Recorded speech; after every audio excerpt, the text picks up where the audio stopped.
आज मित्रांनो आपण बनवलेलं आहे दुधी भोपळ्याची मस्त अशी मसालेदार झणझणीत आणि चमचमीत भाजी. आणि ही भाजी भरपूर टेस्टी आहे बरं का. आणि ह्याचे भरपूर मेडिसिनल प्रॉपर्टीज आहेत. आणि त्याच्यामध्ये सर्वात इम्पॉर्टंट म्हणजे ज्याला कोणाला केस गळती होत असेल आणि केसांची ज्याला प्रॉब्लेम असेल तर ती भोपळ्यामुळे थांबते. तर हा भोपळा आपण कसा बनवला आहे तोच आपण पाहणार आहोत.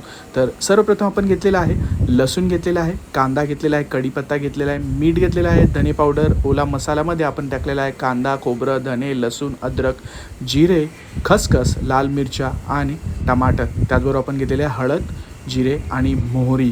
तर हे सर्व आपले झालेले आहे जिन्नस आपल्या भोपळ्याच्या भाजीमध्ये टाकण्यासाठी. आणि जो ओला मसाल्याचा जो वाटण जो आहे तेच मी तुम्हाला इन्ग्रेडियंट्स टाकून दिलेले आहेत ब्रॅकेटमध्ये, तुम्ही ते नोट डाऊन करू शकतात.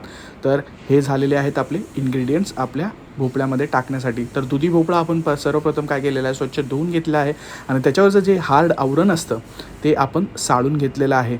आणि त्याचे बारीक बारीक तुकडे चंक्स बोलतात ना की ते आपण करून घेतलेले आहे इकडे आईनी. आणि त्याचबरोबर आपण इकडे घेतलेलं आहे कोथिंबीर, हिरव्या मिरच्या, टमाटर. एकदम मस्त अशी आगळी वेगळी अशी रेसिपी बनवणार आहात. आणि इकडे आपण घेतलेली आहे मूग डाळ. ही अर्धा वाटी मूग डाळ आपण भिजत घातलेली आणि मस्तपैकी ती पाणी भरून एकदम टम्म झालेली आहे. तर खाण्यासाठी एकदम क्रंची फ्लेवर येणार आहे आणि टेस्टीही लागणार आहे. तर 2 चमचे तेलामध्ये आपण टाकलेले आहे जिरे आणि मोहरी. त्याचबरोबर आपण इकडे ॲड केलेला आहे कढीपत्ता. हे एकदम बोलतात ना की वेगळी भाजी होणार आहे. इकडे टाकलेलं आहे लसूण आणि कांदा ॲड केलेला आहे.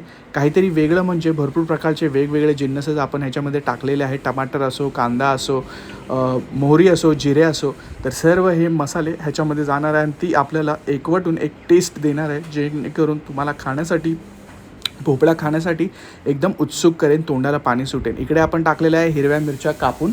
तर मस्तपैकी हिरव्या मिरच्या कापल्यानंतर त्या टाकल्यानंतर इकडे टाकलेल्या आहेत धने पावडर, हळद घेतलेली आहे.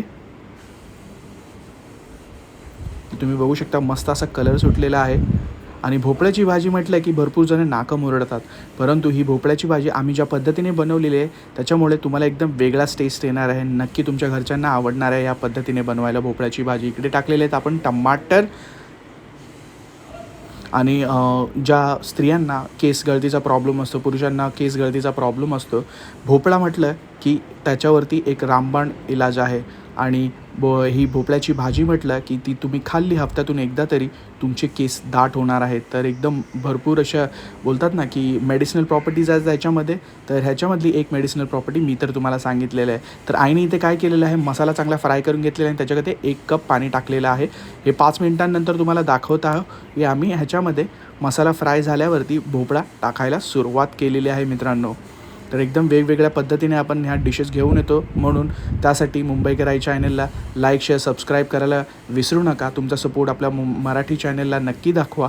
भरपूर एफर्ट्स लागतात हे व्हिडिओज बनवण्यासाठी. एक सबस्क्राईब, एक लाईक आणि तुमचे जे व्ह्यूज असतात ते आपल्यासाठी भरपूर महत्त्वाचे असतात आणि मोटिवेशन देतात आपल्याला दररोज व्हिडिओ बनवण्यासाठी. आपला व्हिडिओ हा दररोज येत असतो, तर सपोर्ट नक्की करा. व्हिडिओज झालेच तर तुमच्या व्हॉट्सअप ग्रुपवरती शेअर करू शकतात, फेसबुकवरती शेअर करू शकतात, जेणेकरून चॅनलची रीच वाढेल. तर इकडे आईने काय केलेलं आहे, मस्तपैकी भोपळा तो चांगला मसाल्यामध्ये मिक्स करून घेतला आणि त्याच्यामध्ये 2 कप पाणी टाकलेलं आहे शिजण्यासाठी. आणि इकडे ॲड केलेलं आहे आपण मूग डाळ ॲड केलेली आहे जी आपण भिजत घातलेली. आणि फक्त आता ह्याला 5 ते 10 मिनटासाठी शिजू द्यायचं आहे, बाकी काही नाही. भरपूर फटाफट होणारी डिश आहे. हे बघा तुम्ही बघू शकतात 5 ते 10 मिनटानंतरचं दृश्य. जास्त वेळ लागलेला नाही आहे, 15 ते 15 मिनटात होणारी डिश आहे. इकडे टाकलेला आहे कढीपत्ता.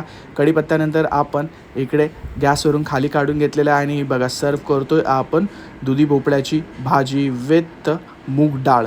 एकदम मस्त अशी गरमागरम झालेली आहे. भोपळा चांगला शिजलेला आहे, मूग डाळ चांगली शिजलेली आहे, टमाटर त्याच्यातले जे वेगळे मसाले आहेत, जिन्नस आहेत ते एकदम मस्तपैकी शिजलेले आहे. ते भाजी एकदम सुंदर दिसत आहे. त्याच्यावर आपण कोथिंबीर टाकलेली आहे. भाकरीबरोबर, भाताबरोबर ज्याला खायची असेल ते खाऊ शकतात, चपातीबरोबर मस्त असा टेस्ट लागणार आहे.